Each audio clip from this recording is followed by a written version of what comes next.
I learned that the key of success in business is 1, honesty, 2, hard work. I mean hard work.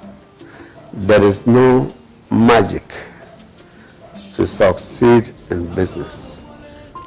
The official languages of the Republic of Cameroon shall be English and French, both languages having the same status.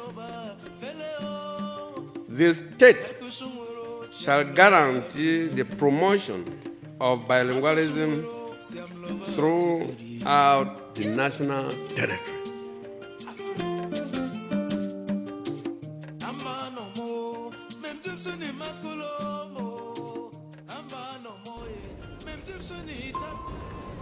We do not own our tomorrow. Even though we live today as if we own our tomorrow, as if we own our lives, God owns our lives, and He can decide our fate at any time.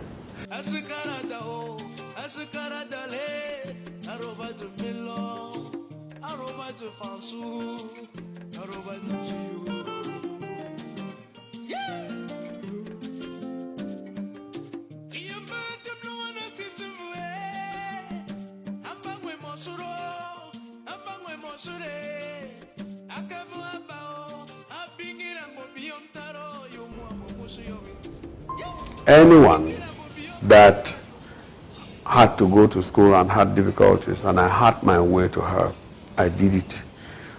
I did it. The impact, positive or whatever, is only be evaluated or appreciated negatively or positively by those who benefited from my largesse. People helped me to where I am. And so it was a question of, in life, helping others as well. That has been my attitude. It has been my vision. It is what I stand for, even today. If I see anybody that is in difficulties, particularly in the domain of education, and I have my way, I will not hesitate to help.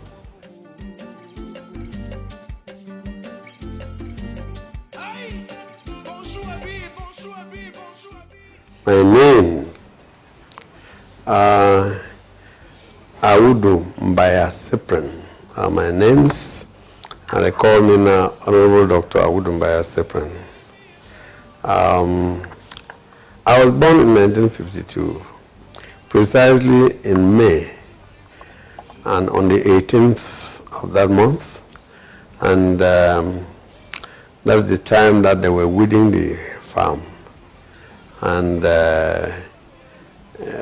it is the precise date because a Reverend Father was passing for his crusade, and a baby was born, and so it was noted down. And my village is, I come from Njap. Njap is in between Tabiken and Kambe in Wimbom land. Kambe Central Subdivision, Dongra Mountain Division.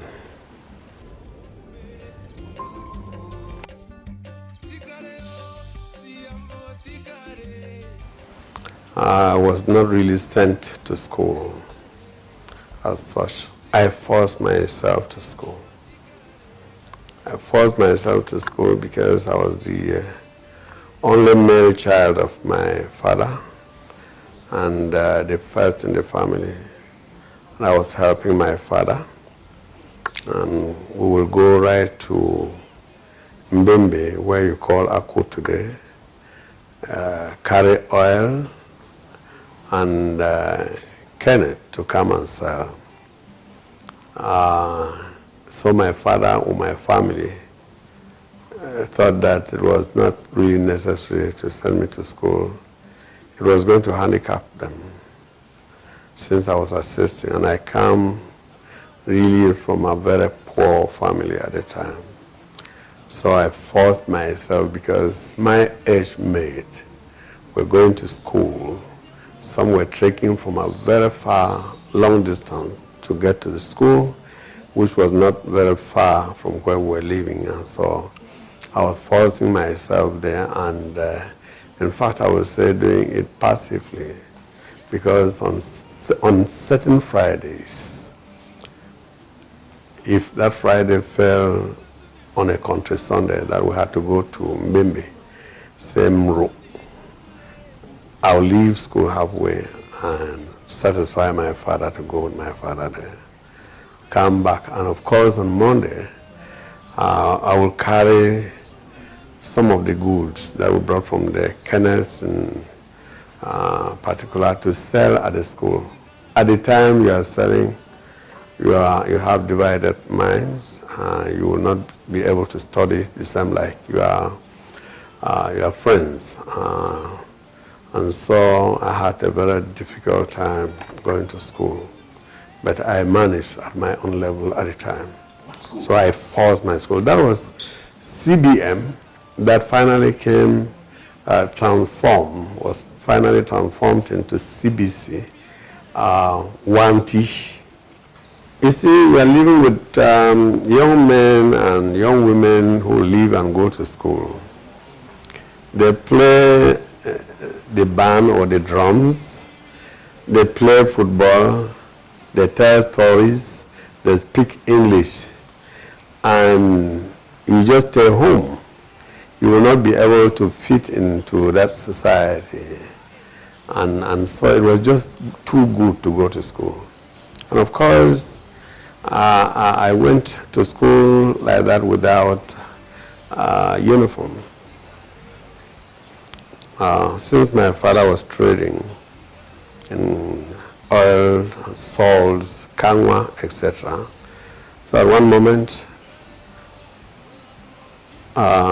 they decided to get the bag of salt, gave it to a tailor, and that was the only tailor around in a quarter called Kusa in Wanti Wat village.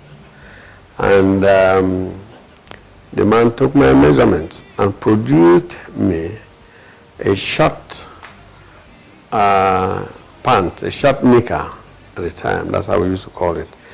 And it is only after that, after I started reading, I could understand certain things that I saw the inscription behind my knicker,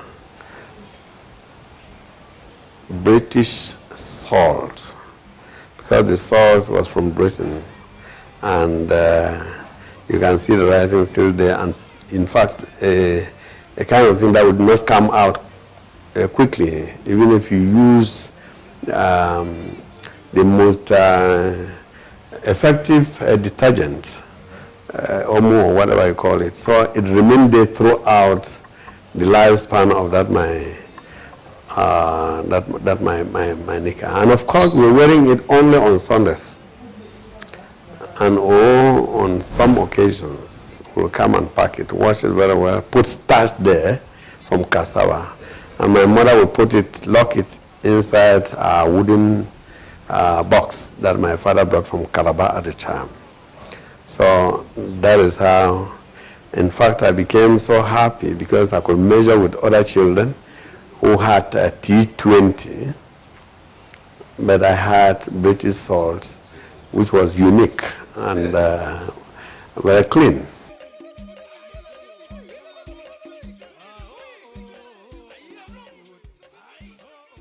As I started telling you that I used to move with my father,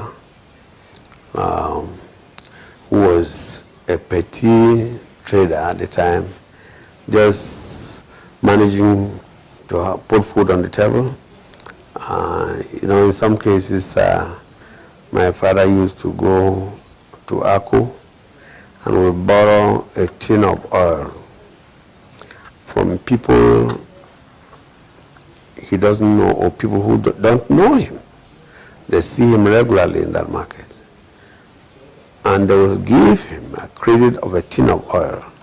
He will carry the oil, come and sell, maybe it gets up to £1. And he makes sure that the next market day, he is there and he pays that money. And the message went round that Akabu man from Japa has come and paid out, oh, he's a trustworthy person, oh, he is, and that kind of thing, and so on and so forth. Those are some of the things that motivated me, that when I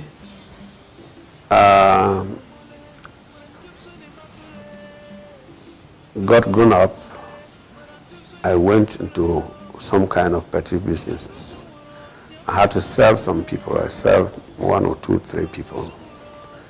And of course, I did not forget the path of education. I was doing that just to stabilize and to be able to move on with life. And I served people honestly. I served even some Igbo people in Du, and their chefs. I served Parobot, that Parobot in Jesu, in his depot, where he would bring bread, flour, he would bring brasseries or whatever drinks and so on, pack them in crates and all the like, and would be able to count them and very honestly serve them. And that's how I acquired or enriched business acumen, what I inherited from my late father, and I moved on with it. If you want to ask on how finally I got whatever, is supposed to be written, which I have not written it, but I did something at the level of my thesis in a partial fulfillment of a BSc in business administration. I stated it very clearly, and I defended on what we call capital formation from zero, the case of Cyprian by Awudu in Camitex. I would say that was recently because it was after Camitex was created in 1974 in Douala. I had to leave it at one moment, studied, even in Britain, came back, did a lot of studies in what we call correspondences, obtained a diploma in salesmanship, higher diploma in sales management, and a golden diploma, still in the domain of salesmanship and accounting. And of course, that's how I moved and enrolled in Pacific Western University to be able to obtain my BSc in business administration. But with all this, I didn't leave my business, I continued with the business. So the story about how I got into business is the story every business person today will tell you he is motivated with this or that to be able to get into business. But what matters is how you sustain yourself to be in that business. It's not just a matter of creating business. I learned this from the fact that my father could go to Akko where nobody knew him, and he will be able to take oil on credit, sell, and then pays back the man's money, thereby establishing what we call confidence, credibility. And so I learned that the key of success in business is 1, honesty, 2, hard work. I mean hard work. There is no magic to succeed in business. There are people who uses other means, etc., etc. I believe that it's it doesn't last. It's not really sustainable because you are not coming from I would say from the grassroots. Yes. And when I said I defended on capital formation from zero, the case of Cyprian Mbaya Awudu, I am talking of somebody who had no capital but had to live on confidence, people's confidence. I am talking of somebody who is coming from nowhere to somewhere. I am talking of somebody who's coming from grass to grace. I am talking of a nobody to somebody, and I'm referring to myself. And that's why I wrote that.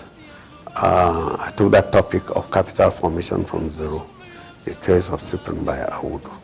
I was sharing my experience that I acquired over the years in business. I'm not talking about just buying and selling business. I'm talking about a business that you get to this scientific point of it. Yes, because we have traders. We have businessmen, les hommes d'affaires, that could grab anything from anywhere to anywhere, etc., etc. Here I'm talking about a thing that you manage a kind of scientifically, even if you cannot prove it scientifically that you are managing it scientifically, those who can use science and those who are honest will see the way you are bringing it up, and they can put it in acceptable format that it is scientifically managed. NIA stands for National Institute of Science and Technology. And a lot of things motivated me to get to that. First of all, we conceived the idea of opening a school because at the time there were very, very few schools in Bangamantu. And we decided to create BCC, Benshua Comprehensive College. I was one of the highest shareholders there at the time with 1,800,000. Very few people could have capital shares of 100,000. And so we constructed those structures that are still existing there. And I went to Kumbu and brought forth Pabu to become the principal because he was the principal of Kilo Comprehensive College. And so I forced him to come and manage our own school. And so we gave it to one per share. I don't know what is Leonard, yes, alias Kuyumi. He had a Kuyumi enterprise or a secretariat in Kame to manage that school because I was working with Tangabao, who contacted me first, and we conceived the idea, was working, and we got Pa Bakari, who was the principal of Kame, how do I call it, secondary school. At the time it was not even high school, government high school. Now, or bilingual high school now, it was at the time government secondary school in Kame. He was the principal, and none of them could work. It was later on that we now contacted Mr. Gomne, who was the Provincial Chief of Service for Community Development. And of course, when Mr. Mbungwe came back from Canada with master's degree, we also entrusted things in his hands. But Shea was the proprietor. What I'm trying to say here is that we had that school. And when there was some kind of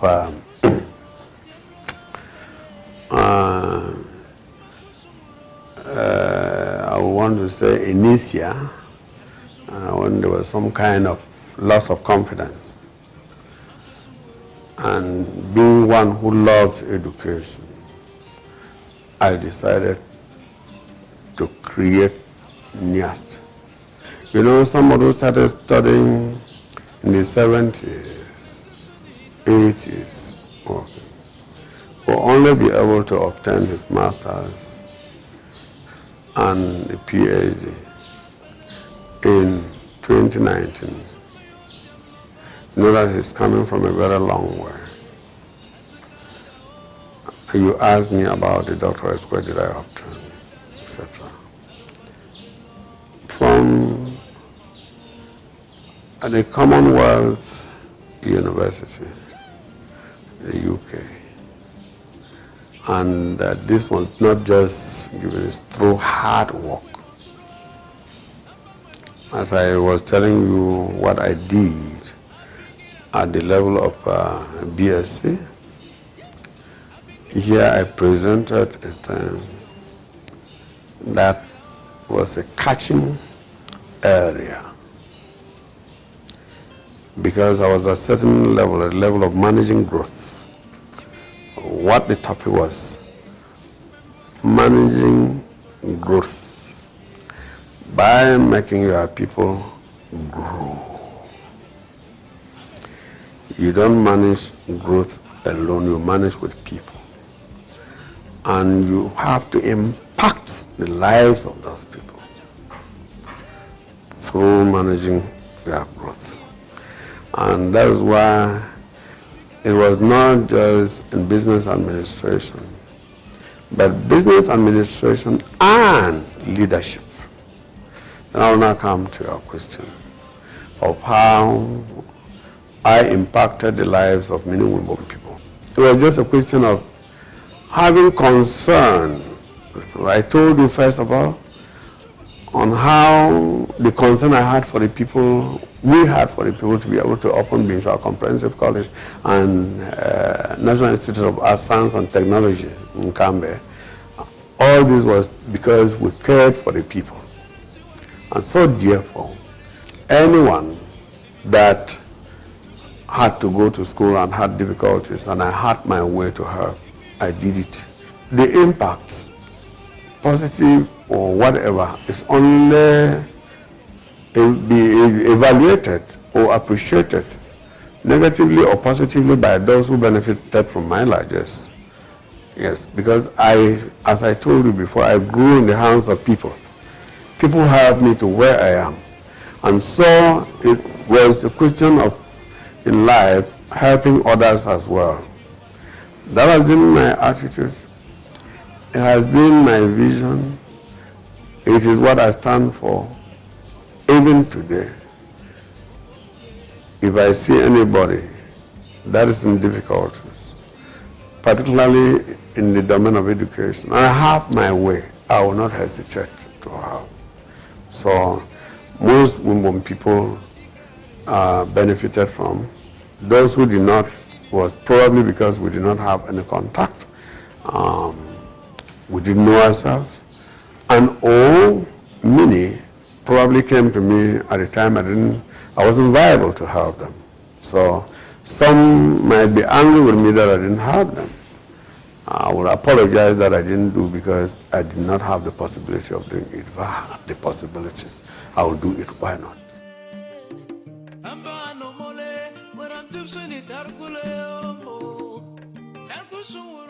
We have people with different philosophy. We have people with their own visions that they pursue in life. We have people with different backgrounds. They come from different backgrounds. Some people were privileged that they, were born in some well-to-do families. And so they have their the objectives of caring for themselves and their children, and that's all. Some didn't have the opportunity of interacting with people, and so life to them is from their immediate family to where they are today. Some are generally egoistic, Some are ignorant of the fact that you have to interact, helping each other.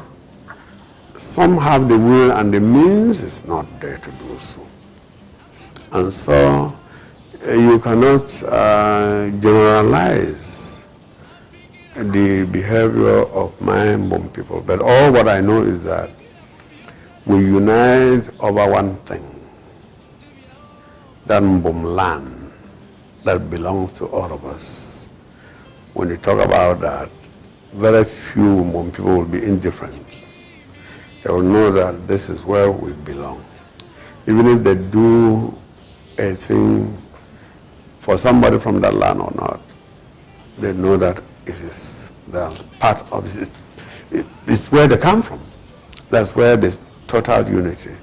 But if you want to force the women to have the unity of coming to sit together, coming to do this together, etc., it will not work because people have their different characters. We will continue to push in our Bongabis, our little meetings, be them quarter meetings, village meetings, clan meetings, etc. I do not have any problem with all that as long as we know that we are all under one umbrella, which is called Wimbom. I have my peace. As you celebrate, I pray God to take care of you, to bless you. Above all, as we celebrate me, Cyprian Mbaya Awudu, I believe you are celebrating me during my own lifetime, because the day I will not be there, you will be celebrating. I will not see. But now I am seeing your love for me, your love for the family. Can I be able to say thank you? If there were words that I could use in the place of thank you, I would have used it. But I just say thank you. Homage to Honorable Dr. Nformi Yinkfu Awudu Mbaya Cyprian. May your soul rest in peace, Daddy. Exclusive. Nformi Yinkfu Dr. Awudu Mbaya Cyprian. I am what you call I am what you call Honorable Awudu. I am what you call Awudu Mbaya Cyprian. I am what you call Philip Novembele Yapio. I am what you call We do not own our tomorrow. Even though we live today as if we own our tomorrow, as if we own our lives, God owns our lives, and He can decide our fate at any time, without even consulting anyone, so that you will have the opportunity to say, give me another opportunity, give me another time, so that I will know when He takes His decision, His sovereign decision, that are supreme. Those decisions are implemented without our, without asking our, I would say, our opinion. He implements those decisions. Before we turn our eyes, it is God. The only good thing is that He remains God and supreme. The only good thing is that when there's no Moses, there is always a Joshua.